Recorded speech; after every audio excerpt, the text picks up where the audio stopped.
looking at that first year transition when a college student has their first year at college. For introductions, I am Michaela DeSimone. I am a senior here at American University, and I'm studying history and secondary education. Hi, I'm Erica Serenia. I'm also a senior here, studying sociology and education. And I'm Grayson Haynes. I am a sophomore, and I'm studying political science and secondary education. I'm Nicole Nowinski. I'm the Associate Director of Disability Support in the Academic Support and Access Center. I apologize, I'm getting over a cold. And we were supposed to, have Dr. Peterson with us, who was their professor last spring. She's unfortunately sick today, but we have a wonderful stand-in, and I'll have Sarah introduce herself. Hi everybody, my name is Sarah Ryan-Belson. I serve currently as the Vice Provost for Research, but formerly I was in the School of Education, worked closely with Emily, so I'm honored and privileged to be here today in her footsteps. So a bit of background of what this presentation is and how it came into fruition. So we were all in Dr. Peterson's Psychology of Education class last spring, and we were all really interested in our research assignment that was all semester long, and we all wanted to present and talk about students with learning disabilities. And so Dr. Peterson grouped us together, and Grayson and I actually have a learning disability that we will be discussing later in this presentation, which gave us the motivation and really excitement to find what we have to find, present this research. And when it came to Dr. Peterson saying, hey, I think your research is really valuable, can you guys present it here to this day? And so I reached out to Nicole, who is my academic advisor at ASAC, and she is going to be presenting on the university side of things, what that looks like on her side of the process, and what's on my side of the process. So I would just want to thank Nicole again for presenting with us. So we should get started. So what you guys will be walking away with at the end of this presentation is to be able to explain why college students with learning disabilities struggle with their transition to college more than students with non-learning disabilities. Explain why why students with learning disabilities may not request accommodations in their college career. Determine how to assist students with learning disabilities with or without accommodations. And design your own procedures and strategies to support learning and academic engagement for students with or without learning disabilities to overcome academic challenges and experience success in their college career. So these are our definitions that we've kind of compiled throughout our research, just so we can start out with a basic understanding of the basics before we jump into everything. So a learning disability we've defined as an impairment that affects academic achievement.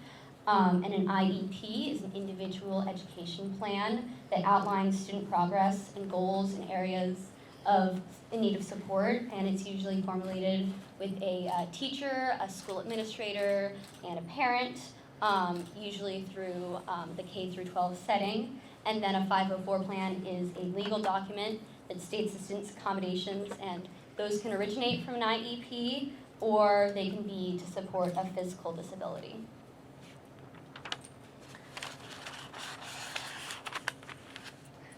Okay, before we dive into the bulk of our research, we're going to take a look at this case study about the student at American University. So I'll read it out to you. Kaylee is a freshman at AU who is halfway through her first semester. She had a difficult time moving away from home and adjusting to life at college. Now she is having trouble with classes too. When she was 12, Kaylee was diagnosed with language processing disorder, which makes it difficult for her to understand and follow what others are saying. Kaylee started receiving an IEP in school, and as a result, her performance drastically improved. But after graduating in high school and accepting going to AU, she did not alert the university or any of her professors about this diagnosis. So now she feels that she cannot keep up and pass her classes without help. She talks to you as someone that she believes could support her. So we're going to have you all turn to a couple people around you and discuss the following questions. So what challenges do you notice for Kaylee, but also for yourself in the support role? And what experiences do you have in your roles that are similar or different from this? So we'll give you a few minutes to do that. You can just start talking. Is there anyone that would like to share a little bit about what you talked about for either question? Anyone at all? A volunteer. Any hands? Someone volunteer? Sure. I talked about how sometimes students might know there might be a resource, but they don't know where to start. And especially on a college campus, everything is in different buildings, whereas in a K-12 school is typically all housed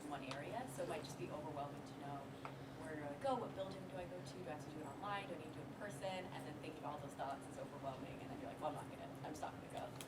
Yeah. And then there could be also like maybe an element of shame as well of I'm an adult now, maybe I shouldn't need these resources, I shouldn't have to access these things. That was when I was a kid, and I don't know if that might be an element as well. Yeah, I mean, you're touching on things that we will definitely talk about later. Okay, so we can move on. All right, to kind of set the stage a little bit around disability, we have some national and campus data here. So nationally, 1 in 5 people, 20% approximately, meet the ADA definition of having a disability. Here on campus, we have over 1,000 students who are registered with the Academic Support and Access Center. So that covers main campus, undergraduate, law school, non-degree, anybody. And if you know the amount of students who go here, I think it's over 11,000 students, our numbers are lower than the national average. So we know that there are students who do choose to not register with our office, and we'll get into that in a little bit with our presentation. And one important thing to note is that many students who register a disability have one or more hidden disabilities, so it's not obvious. And then we wanted to kind of go over some of the differences as part of our presentation from K-12, elementary and secondary education to higher education. So students in K-12 are protected by the Individuals with Disabilities Education Act and Section 504 of the Rehabilitation Act. When they matriculate to higher ed, they're also protected again by Section 504 and the Americans with Disabilities Act. In K-12, schools are responsible for identifying students with disabilities, while here at the college level, students have to self-disclose and register on their own for accommodations. In K-12, schools are responsible for implementing and paying for evaluations to determine reasonable accommodations, while here, students may have to provide documentation on their own, pay for that, whatever it might be, to be considered for accommodations. Nicole, just to add on to that previous point, in the K through 12, schools are responsible for helping students get a diagnosis and official documentation of a disability. However, in private schools and schools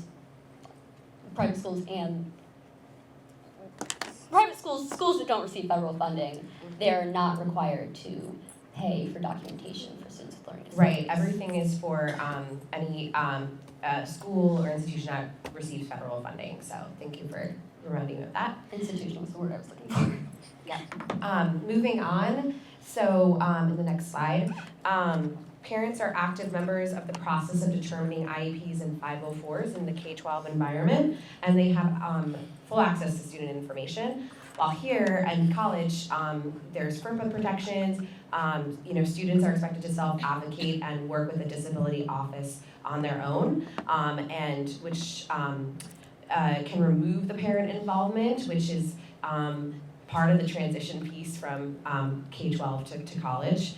And then schools in K-12 may make curricular modifications to accommodate students with disabilities. Here at the college level, universities are not required to implement accommodations that might alter the fundamental requirements of any course or activity. Additionally, the documentation, the IEPs or 504s that students may come to college with having from K-12, those may not meet the documentation requirements that a university may have for accommodations.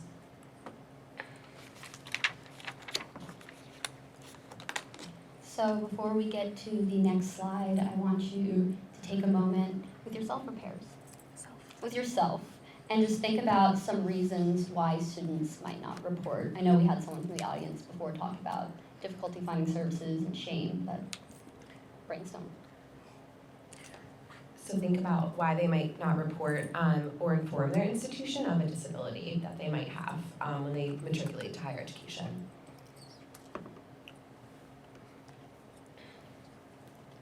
Okay, so many students don't inform their institutions that they have learning disability, I have not formally informed AU that I have a learning disability, and I will touch more on that later.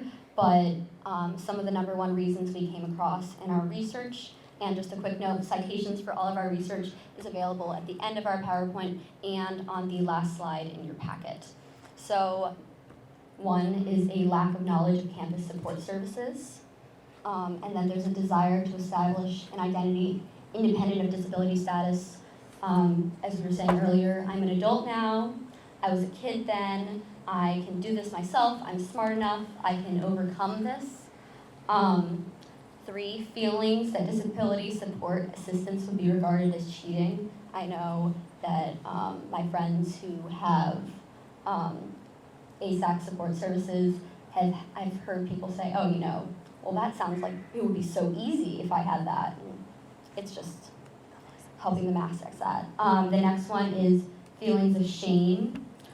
A lack of time can be timely to get support, and the hassle of being assessed. In order to get support services, you do need to have official documentation, and it can cost up to $2,000 out of pocket to get that. And then 7, there's conflicts with the scheduled hours for disability support offices. And number 8, a general feeling that you're doing well enough. You don't really need the support, you can do it on your own. So in contrast to all the reasons why students aren't feeling like they need to report to the support services on campus, that they don't need accommodations, so what's making the students actually do that? What makes them disclose, go up to the services and say, hey, I'm struggling, I need help? And we realized in our research that there's actually a spectrum of reasons, as you can see, of why students are disclosing for services. It's a bunch of different reasons. On one side of the end, there's the more positive reasons. They may get positive reinforcement when they do go to a professor or a faculty staff member, and be reinforced and encouraged that, hey, it's okay if you do need those extra help services. They'll only make you succeed more if you do, and that gives the student feeling like, okay, I feel well enough to be doing this. They may get peer or friendly support from their family, saying that like it's okay, like we're behind you, we're with you, and that really is encouraging for students to feel like it's okay that they can go get support services. And an increased self-efficacy, meaning that the student believes in themselves that with these services they will achieve. It doesn't change their mindset, it just re-encourages that they have all the academic knowledge they need, they just need that extra help getting there. And then on the flip side of things, towards the other end of the spectrum, is a bit more of what we call like the negative consequences, where students are failing a test, or maybe they're getting not the GPA that they expected to, or they're just having overall academic problems, which is making them say, okay, I'm really not doing well. There's clearly a missing link here, and I think it's that, okay, I do need to go get the services that I previously had, or didn't have before, and now this is the first time reaching out, which is a bit scarier than normal. But overall, what we found in our class, working with Dr. Peterson about this, was that really it all depends on the student's fixed or growth mindset. So if a student has a fixed mindset, that means that they feel like they're never gonna be able to achieve. That no matter what, even with the accommodations, they feel like, oh, I'm broken, I'm impaired, nothing's gonna really get me further. And that failing GPA or that failing test is just setting that and reinforcing that negative mindset. But on the other side, students can have a growth mindset, and they really feel that like with that encouragement, with that step that they can get the accommodations, they feel like regardless if I have an impairment, I can still achieve just like any other student. And our research really agreed with that the more that participants view that their learning disability was modifiable, global, and non-stigmatizing, the more willing they were to seek help and have a higher self-esteem. And so there's a huge value in getting those services overall. And it really shows that if a student does reach out and they do get the support services that they sought to get, that they would succeed more in college. In college, only 41% of students with learning disabilities have been able to complete their degree in comparison with 52% of their peers that did not have a learning disability. So for those students that are trying to reach out or reaching out or unsure if they will, there's a really range of reasons of how much they can succeed in college, that they have a GPA range between 2.0 and a 3.8. that is like Dean's List, honors, they can achieve just as much. They have a higher number of study hours than students with non-learning disabilities. So students are really putting in more effort than those students with a non-learning disability, and it can make that if someone's studying 10 hours and someone's only reading the chapter summary, they may be able to achieve the same thing, but it just takes an extra step to get there. And that they have a higher self-regulation than students with non-learning disabilities, meaning that like they have those more metacognition strategies than their other peers. So they're understanding their learning processing, they're understanding how they need to study. They just have this like higher self-awareness, so to speak, of their disability and what they need to do to achieve. And then they have a lower self-expectancy to academically succeed than students without learning disability. So overall, a real push for students to get their services and in general for them to succeed in college is to feel like that they must succeed. That they feel like, oh, I have to prove to not only myself, maybe to my family, and maybe to others, that I have to push farther than other students just to show how much I can achieve with my disability. So it's really a sense of empowerment, almost, I would like to say, and it's making students feel like that they can academically achieve, be successful in their college career, and most importantly, in that career is to graduate. Great. So in looking also, expanding on these student experiences, it's also important to consider the impact of the other identities an individual has on these experiences, but also how their identities are formed and influenced by their learning disability status. So this kind of expands the issue from just a micro level, one student perspective to a more macro level and considering the other systems that these students are existing within. And so the 4 identities listed up there, or social locations if I want to put a little sociological spin on it, are the 4 most influential identities that we found from our research. So talking about first generation status, racial identity, socioeconomic status, and gender identity. And of course this is not a comprehensive list, but just provides us some foundation as people in education to understand the other experiences of these students. So these 3 conclusions that are at the bottom that we came to based on the research are that students with learning disabilities from higher socioeconomic status families who have higher educational expectations coupled with a strong academic background have the best chance of succeeding in college. And so within the last decade, within the research field in education, there have been a lot of long-term studies done on the impact of the socioeconomic status of an individual or their family, and as that being a more powerful predictor of a student's educational outcomes than something that could be genetic, like an IQ.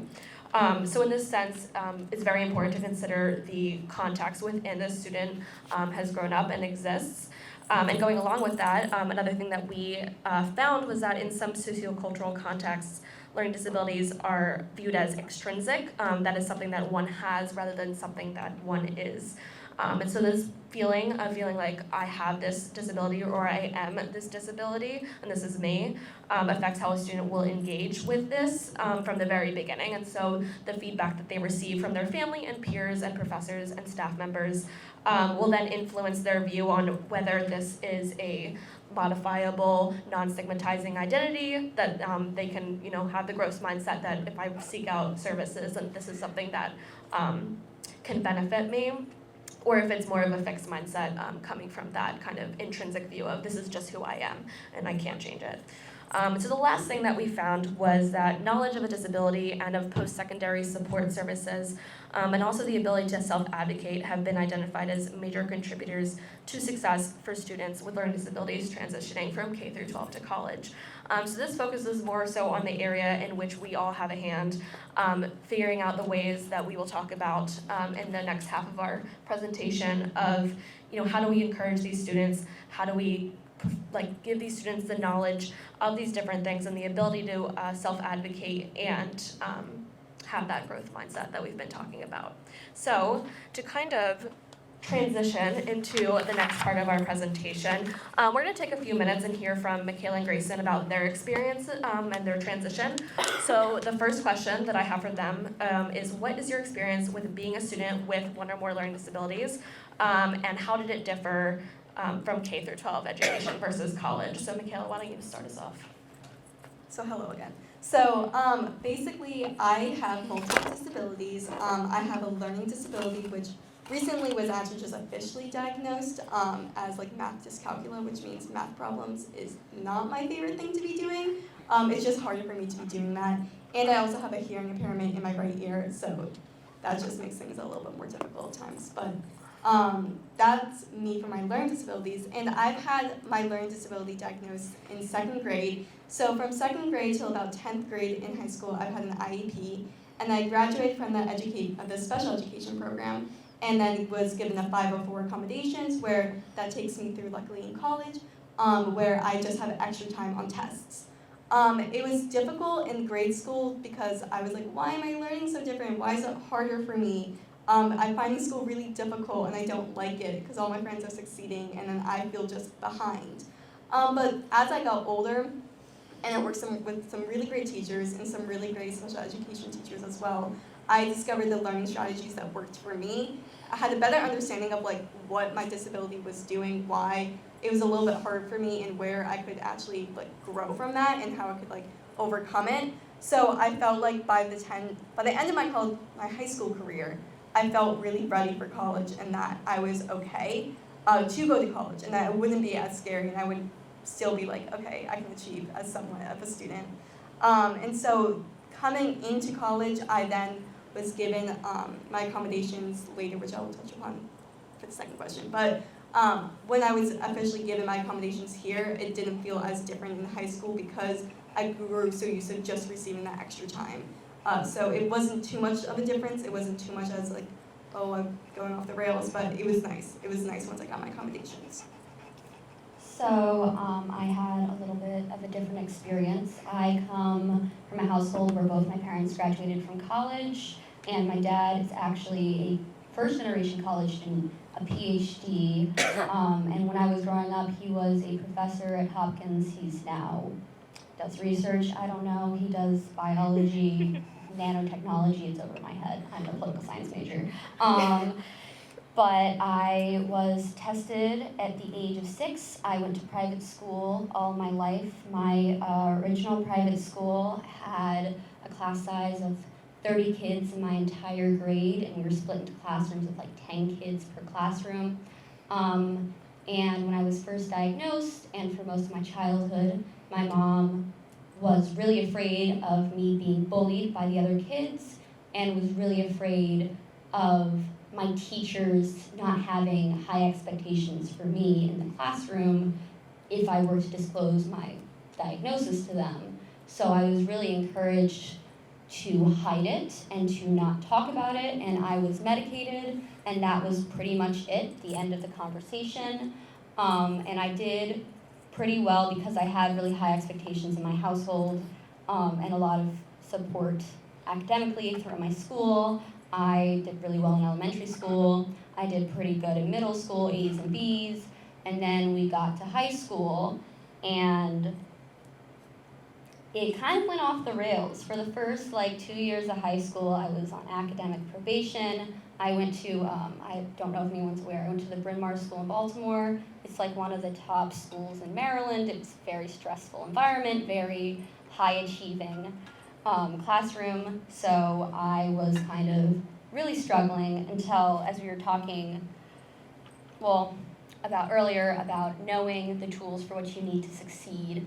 I don't know if I really, it's hard to think, this was a while ago, it's hard to know if I really knew what I needed to do to succeed in the classroom, but I definitely had a fixed mindset where I was like, I have ADHD, I am just dumb, I'm just not going to do well in school, I could do notes, I could do my homework, I'm not going to do well even if I did that. And then I started tutoring, and I was talking to one of my students who wasn't doing well in school, a 5th grader, and I said, well, how do you expect to do well in school if you're not doing your homework and studying for your test? And then I was like, that sounds like a good idea. Maybe I should start doing that. And I went from the first semester sophomore year, I was on academic probation, second semester sophomore year, I made the dean's list. I ended up I got a B+ in chemistry. I had a D at the start of the year, and I got the highest grade on the final. So it was a really big, drastic turnaround from when I just thought, okay, so what would I want my students to do? Okay, so maybe I should do that.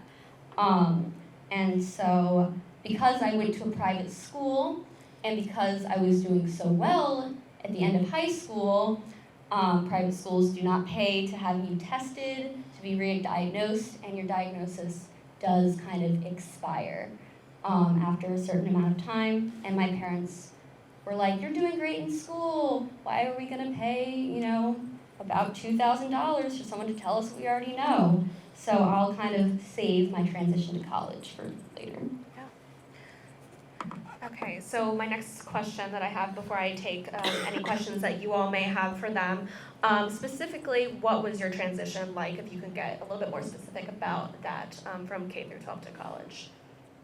Yeah, so I actually feel like, just a quick note, that during this research process over the time, I felt like such like a little data number because I just felt like every single part was like at me. I didn't actually get my accommodations my first year at AU. I felt like I didn't need it, that it was behind me. I am a big girl now in college, and I don't need it. And because of that low performance I was having, my GPA was not well by the end of my first year, and I wasn't getting the grades I wanted, so I reached out to Nicole, and I said, hey, I think I need some accommodations. And she said, okay, well, let's get the papers that we need. So I found my educational evaluations, I found my 504 plan, and then I found a few IEPs from the last time I had it, just in case, to prove like I've had this learning disability all my life, like please help me. And so she then said, like, your documentation's great, we can give you the services that you're looking for, which then gave me the extra time, and I felt so much better. My grades were improving, not only just because I was receiving the extra time on tests, but Nicole sat down with me sometimes bi-weekly, and we looked at my work that needed to be done, because as a history major, you have so many readings. So she really helped me just become an organized student and a better student who was in charge of their learning. I was making the grades that I wanted to get. So it really just helped me in school, and it only helped me even more because as I'm about to graduate from a teacher program, there's so many certification tests, so I also get the time I need on those tests as well. So it's been a great transition of first becoming a disorganized, scared student, and then becoming someone who was really just in charge of her own education.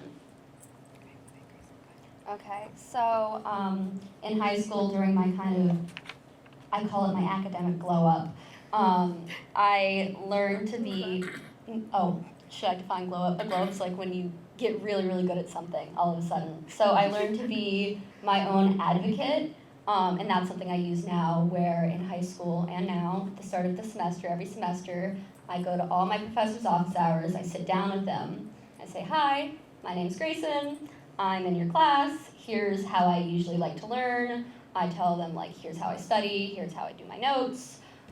Is there anything, I disclose I have ADHD, I do not have accommodations. Is there anything that I should know about how I can be successful in your class? Are there any extra steps I can take? What can I do? And is there anything that you can help me out with?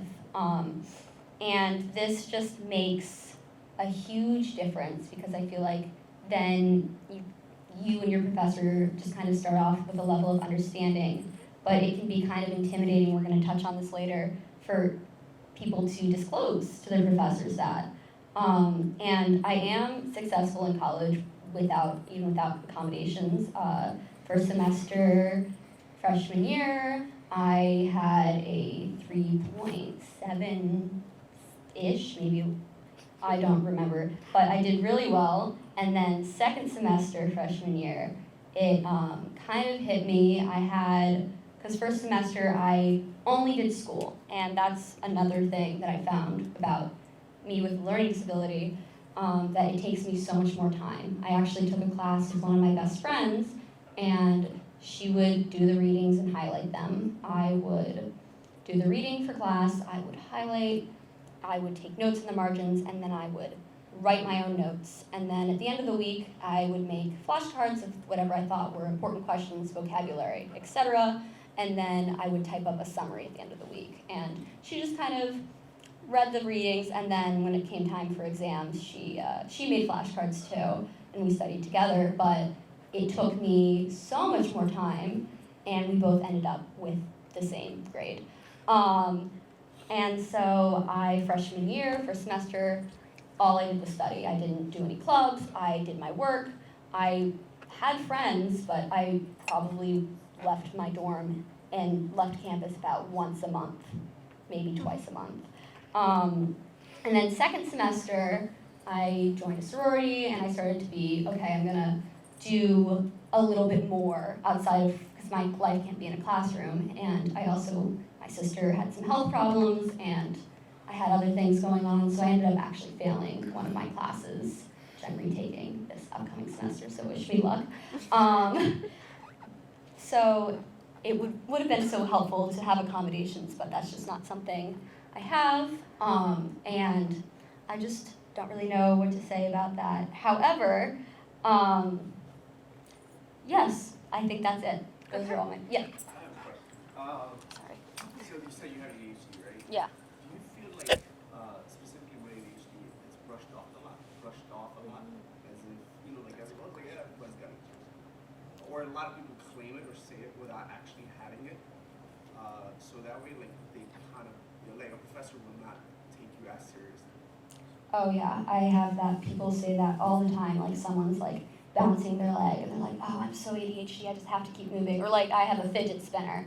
And for me, mine doesn't really present like that. Mine is more, I don't know if you saw me, I doodle or like I take notes. I usually do like really intensive notes in class. Calligraphy is one of my hobbies. So I find that if I'm doing that, I'm still focusing on the task and I can kind of fidget a bit. But yes, a lot of people do claim that and disregard that, which can be Frustrating. yes.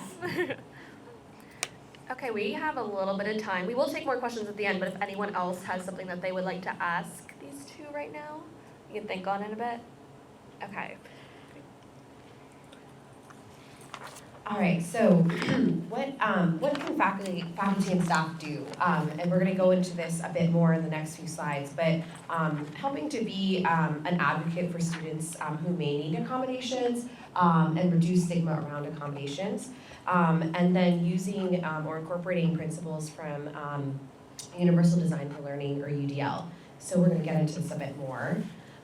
So starting with being an advocate, so pointing students in the direction of resources. So not just my office for disability support, but on campus, familiarizing yourself with what's available. So there's academic coaching, there's tutoring.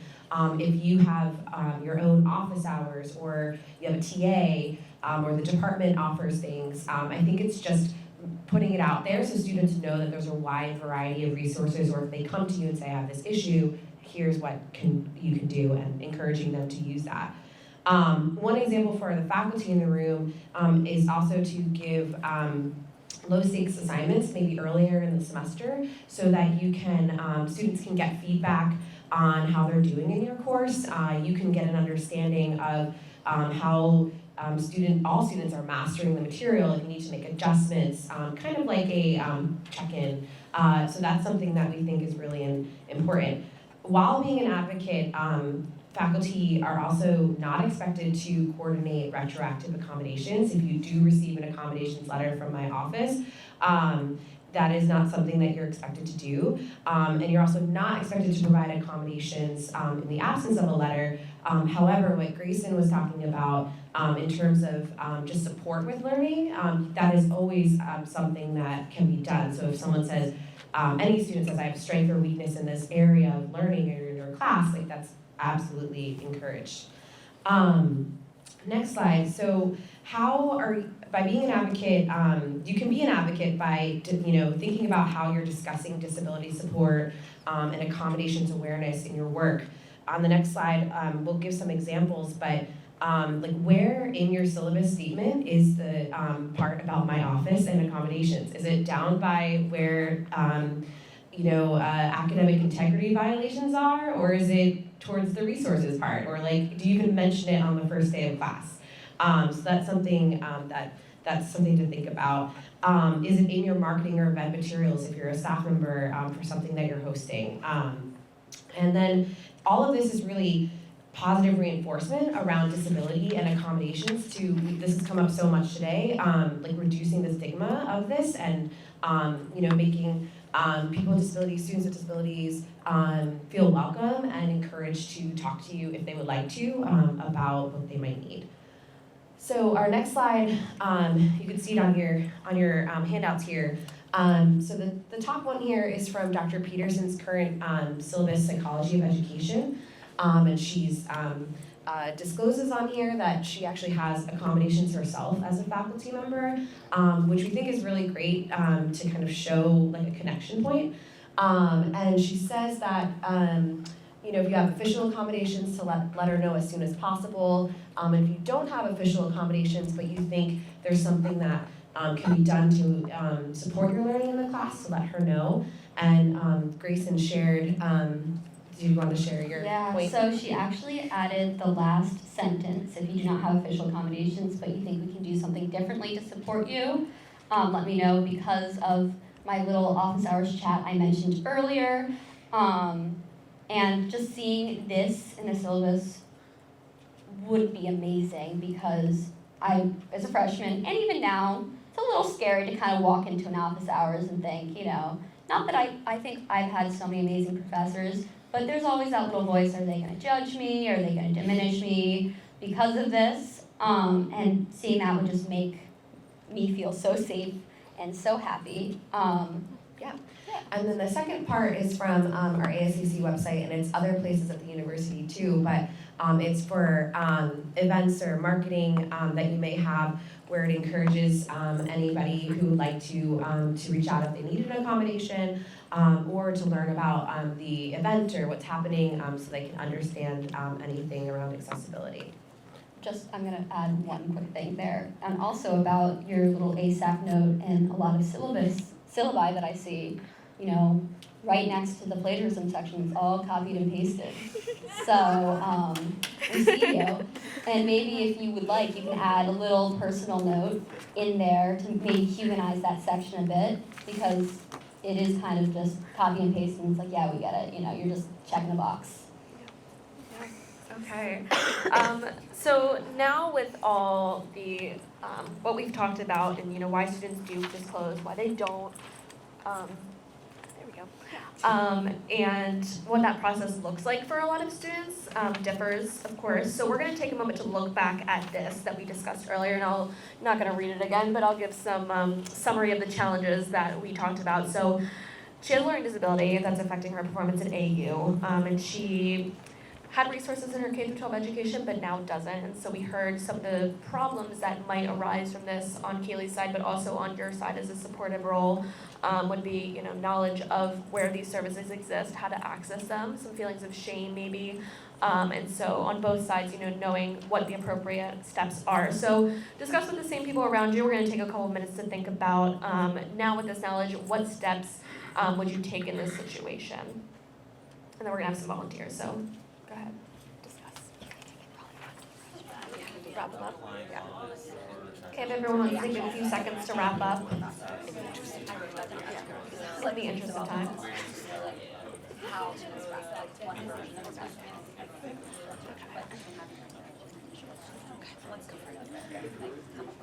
Okay, so we're going to take just one volunteer if anybody feels particularly brave.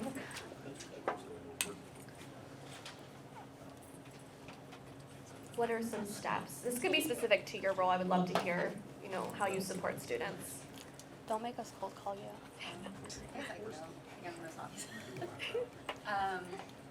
So my name's Carmen, I'm an academic coach. One thing I would do is inform fully as much as I could of the services. I like to take them to the website, show them the 3-step process, and talk through that 3-step process, and then ask how I can be of assistance during that process. I know that the process takes time too as well. So if it's in the middle of the semester and the student is waiting on accommodation, they may want to reach out to the professors, especially the ones where they feel like there's something that could be shifted in order to benefit the student. Grayson, I really appreciated when you shared the script that you use, because that can be really helpful. I actually wrote it down for my students to kind of see how it can be done. so that they can familiarize with like how this has worked in the past, and also seeing like the faculty reception to it. So really like normalizing that this conversation happens all the time, faculty is really receptive, and faculty actually is here to really help you be successful and would appreciate having some data on how to do that. So those would be my initial steps. And a response to the faculty thing, I have done this every semester. I've taken 5 classes a semester. I'm going into my 4th semester. I've only ever had one professor be like, okay, whatever. So, I mean, pretty much everyone has been so amazingly helpful and great about it. Awesome. Okay. So there you go. All right, so with that in mind, with kind of thinking about what are the types of things that we can do to think about the breadth of types of activities that we might implement in our classroom to support the student who comes in and sits and says, hey, I have a need that's a little broader. We might think about, first of all, what does it mean to be an average student, right? So when we design our syllabus, we have one syllabus, we have one set of assessments, we don't have a different one for a different group of students. And when we design that syllabus, we think about the average student, right? So what does average mean, right? Maybe in a mathematics course, we think about a student being at an average level of something or other, or average height, weight, I don't know what it is. But the point is, like, when we design the capabilities that our students might have in the classroom, we might think about, like, what's the median, how about that? What's the median skill set that a student might come into a classroom with, right? So we might think about writing, right? You know, how much do I think my students can write? Should I expect a 17-page paper? Should I expect a 75-page paper? What's reasonable for the average student? So we think about that. Obviously, students fill across the spectrum. Some students, as Grayson pointed out, can study for about an hour a night and they've got the material down. Other students obviously need more time. Some students, again, Erica mentioned self-regulation skills. Self-regulation is seen as sort of a set of activities and strategies that students might have, everything from organizational systems to really about how they think about time and time management, to how they think about themselves in relation to others when they're having conversations. So students might have a broad set of self-regulation skills. They're able to understand how long it's going to take for them to do something, or they need to use a bunch of different strategies. And we're all like that, you know. Some of us are wedded to our calendars all the time. Some of us just have a sense in their head about how long something's going to take us.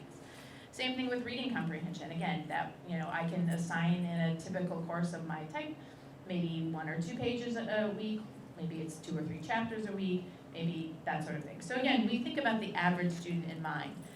Also thinking about those social emotional skills. Like, I think pretty much everybody who takes my class is going to be at this level of interest. But again, there's a spectrum. Some students are wildly interested in what you're doing, they're thinking about it as a major. Other students are just trying to survive your course, right? So if we think about that, we're kind of thinking about, obviously we're going to have one syllabus for the most part, we're going to have one set of assignments. How do we create for the edges? That is, how do we create assignments that will engage our students across those places? And the benefit of that is twofold. One, we have something to say when Grayson comes to our office. What are some things that I've designed into my course so that you can have more opportunity to access the information? The other benefit is for every other student in your class. Because we know that when students are able to engage with information and content in a breadth of ways, they develop a deeper understanding and experience with that information. So, you know, just like hearing something right now is a very broad level of experience, and actually doing the work, right, is much more interesting. Same thing with designing of instruction, which leads into a whole concept called universal design for learning. And the students did quite a bit of research on universal design for learning, so I'm just going to sort of set up what it is. UDL, Universal Design for Learning, has been around about 25 years. It was originally thought of as a concept of thinking about, okay, so I need to design my class or my instruction in the same way we design buildings, right? We need to make them accessible, we need to make them welcoming, we need to make them valued. There's been quite a bit of research, mostly done by the Center for Applied Special Technology, on what the components of universal design are. And broadly, it's the social-emotional. How am I going to engage students that this work is meaningful to them? So not just if they have a learning disability, but if, again, all the intersectionalities that Erica pointed out. How are my students actually going to experience this work, this reading, this assignment? So engagement is key. How am I going to be part of this class?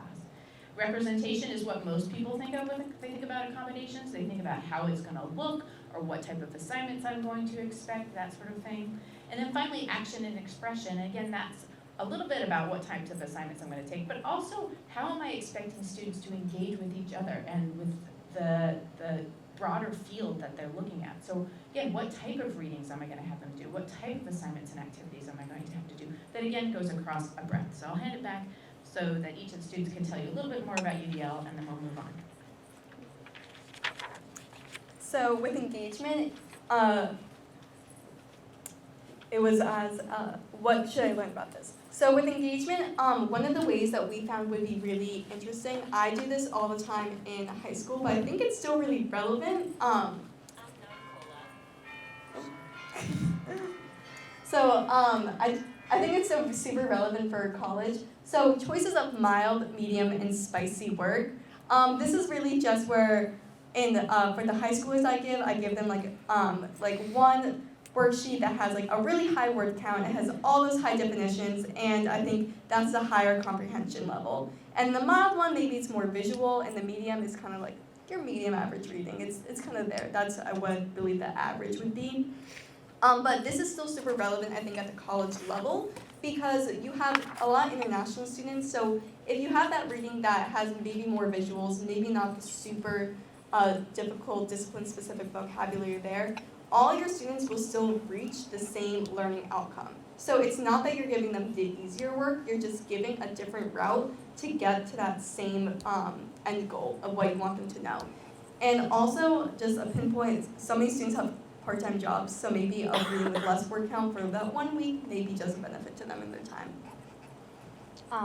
And then another strategy is directly teaching students strategies for reading, like providing when you have your readings up on Blackboard, maybe have some guiding reading questions there, some vocab that might be important just for students to make note of, and then I usually file that information into my exam book in flashcards. And then for writing, clear requirements, we want to know how long it is, we want to know what you want us to talk about, and then even if you have like an example of a previous assignment of that, you can put up.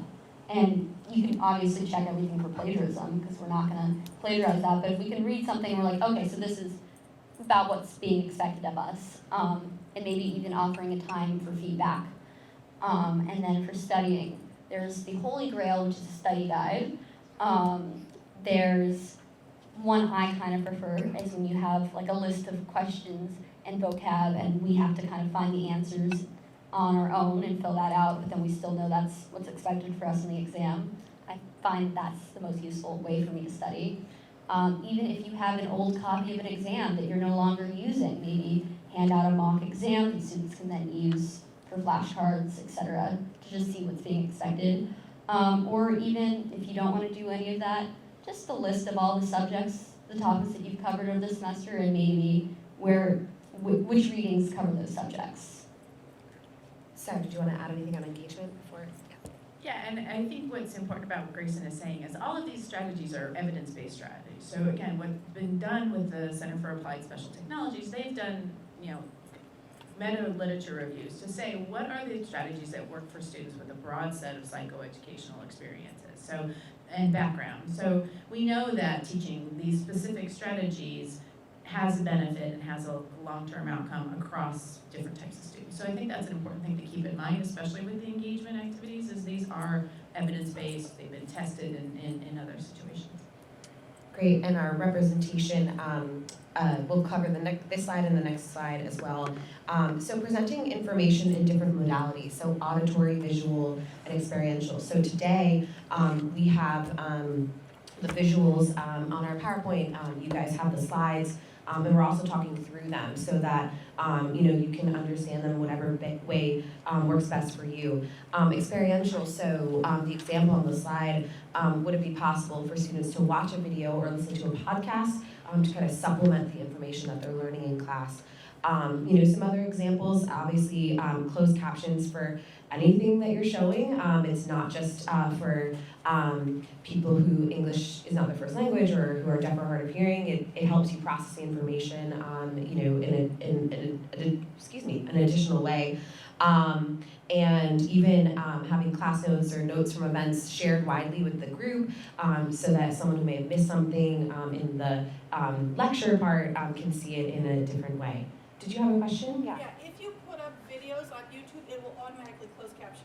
They will automatically close caption. They're not always Not perfect, but and there's really easy ways in addition to that to caption them. So thank you for that. Yep.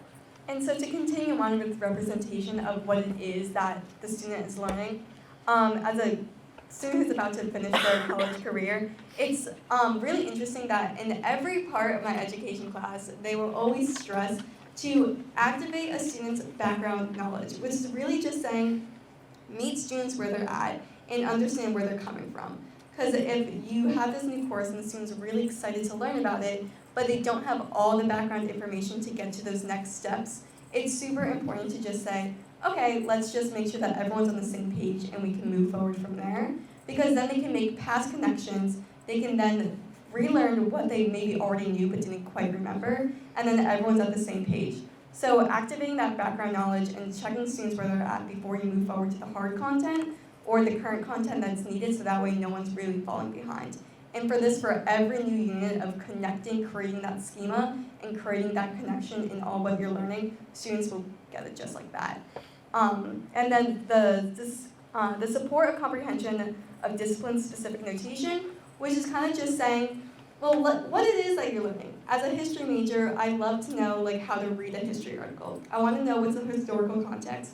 I want to know what's the interpretation, and I want to feel like I'm in that major. I want to know that this is what the work I need to be doing is, and it's for all majors. Just knowing what it is that's important, what it is I'm understanding, so that way I know that what I'm doing is for my career or future career. So that's just kind of just engaging the students a bit more. Great, and then jumping into action and expression. So how can I show, as a student, how can I show you what I know? So allowing students to demonstrate their knowledge and learning in different ways. I think a lot of you probably have some ideas about this, but I know, I'll share a few. So for instance, if you have grade on participation in class, is there an opportunity, or can you build into your syllabus that students can post on their discussion board and engage with the rest of the class and the material that way. Maybe meeting with you one-on-one to go into even more depth about what was discussed in class that day. Varied options for assessment. So for some classes this works out great, but as long as the learning outcomes are being met, can a student do a paper? Can they write a presentation? Can they do a presentation? As long as they're meeting the learning outcomes, something to think about if you're thinking about your course. And that's for any student, not just a student with accommodations.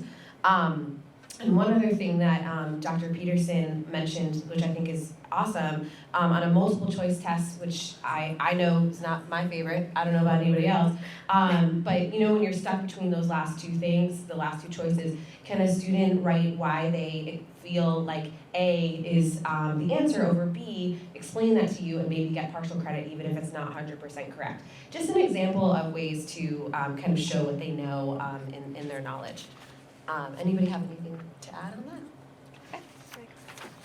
Oh, yes. Can I just validate that comment on the multiple choice, what you just expressed on multiple choice tests? Yeah, let me just give you this really quick. As an academic coach, it's heartbreaking to work with students who diligently prepare for exams and encounter the multiple choice test and get down to those last two questions. And it becomes less about what they know and more about their ability to navigate that particular type of exam. And so having that flexibility, I think, would really allow the student to show that they know that information, and actually in depth. I know that some students have told me that they've been able to talk to the professor after and express and actually articulate verbally the knowledge that they know, to show that it's a matter of the testing style rather than a lack of information or preparation. So I just wanted to applaud that comment. So important.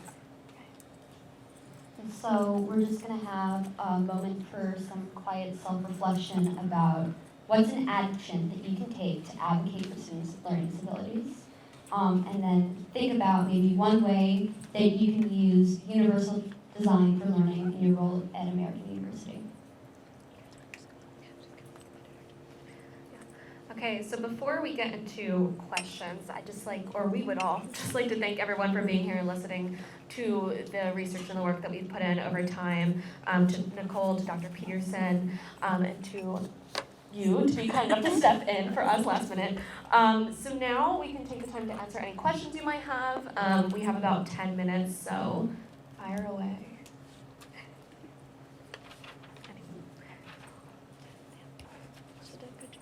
Yes? One of the statistics that you referenced about the national average for students with learning disabilities completing a degree being 40% compared with 52%. And I was just surprised. So is that the national average for all students that start a degree program, 52% completed? Or is that a 4-year degree? So it's more standard for the 4-year. Yeah, it was just more standard for the 4-year. It didn't really say, because a lot of the research, it wasn't quite a national average. It was more of a that study at that university. And I don't remember on the top of my head which university it was. I'm sorry. It's okay. I just shocked. It just, It's a with really the shocking emphasis that statistic. colleges place on retention, I just was surprised. It's a super surprising statistic. Yeah, and I think we, just from personal experience being at AU, we have such a high graduation rate, and I think that sometimes for me, I forget that the overall graduation rates, and I don't know the study that you were referencing, but the overall graduation rate across the country is much lower than what we have here at AU. And then obviously we know it is the exact number, I'm not sure, but it's lower than for students with learning disabilities. Yeah, thanks for that. I think just one more note too. A lot of the times it wasn't specific. It was because of the learning disability of why those students may have dropped out. It may have been for a bunch of other reasons, like family, money, life happening. So it wasn't just the learning disability, but that it was there. So, any other questions? Yeah. Do you think it would help if the instructor or the teacher kind of discloses their disability or to normalize it in the classroom? Yes. Yes, that would be amazing. Fabulous, amazing, yes, because it creates kind of a feeling of, oh, you've been in my shoes before, it would be amazing, and I would definitely reach out to that professor. I know at AU we have, a lot of professors have, like, I'm a first generation college student on their door, come talk to me. And that seems like an incredible resource. I'm not a first generation college student, but if I was, I feel like that would be amazing, and I would love to see more representation of people with learning disabilities at, higher education levels. One more note. So as I'm in my student teaching experience, I was at middle school, and sometimes people see me hearing aid, so they just ask what's that in your ear? I'm like, oh, it's a hearing aid. And they're like, oh, you can't hear at all? And I'm like, just have the one ear. And so I'm tumbling with that question myself of, do I disclose on the first day they can't hear rather than it's a brought up and asked thing? I think for the middle school, I should have just used it as you better be quiet so that way I can hear your questions and not talk over me. Because guess what? I only have one ear. But I think it's a matter of preference of what that disability may be. Because it is personal, and it is hard to share that information, especially with your new students. But I think it does make a great connection, and I've had students at that middle school, and some students just in my past time who've been hey, I'm hard of hearing too, so it's really great that you have that too. And I'm like, oh my gosh, connection. And it makes me feel better too to have that connection myself. Yeah. But I think it's definitely if they're more than willing to share. If you're not, I think it may be a more one-on-one with the student moment to share. Yeah. I have a question related to instructional design, and particularly under the category when we're designing courses and course readings.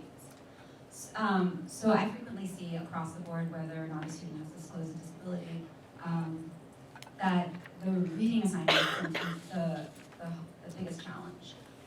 Particularly because students are juggling 5 classes and multiple reading assignments, and in the beginning of the semester, for whatever reason, it seems to be that there's a big push with reading, maybe to onboard the student into the class.